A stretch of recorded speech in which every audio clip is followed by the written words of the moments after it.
Une très forte mobilisation des anonymes donc, mais aussi des syndicats, des forces politiques ou des associations qui luttent depuis longtemps contre les idées de Jean-Marie Le Pen. Mais l'organisation d'habitude bien huilée du 1er mai a été bouleversée. Impossible de conduire un défilé de manière traditionnelle. Martine Lec, Nathalie Pérez, Christian Walter.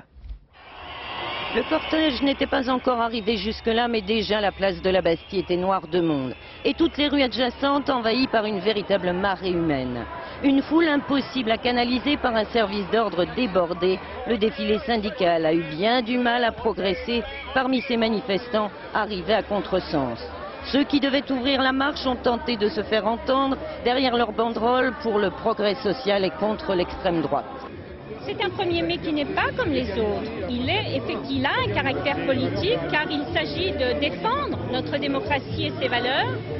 Il s'agit aujourd'hui de dire attention, l'abstention, le vote blanc demain c'est un piège parce qu'il va gonfler artificiellement le poids du courant d'extrême droite. L'absence trop souvent de réponses sociales adaptées au malaise, à la précarité, à l'incertitude du lendemain pour beaucoup de salariés, pour des chômeurs, pour des retraités qui ont des petites retraites, représente un terreau favorable pour les thèses d'extrême droite. À leur côté, d'autres personnalités du monde social rarement présentes dans ces cortèges, comme le président de la Mutualité française. Il y a aussi, auprès du mouvement social, la volonté de dire qu'il faut entendre ce qui s'est passé et qu'il y a sûrement des déficit social dans notre pays. À 17h, la foule piétinait encore place de la République dans l'attente du départ. Relégués en fin de cortège, les partis politiques de la gauche plurielle, comme Noël Mamère ou Robert Rue, eux sont restés discrets, d'autres ont parlé en leur nom.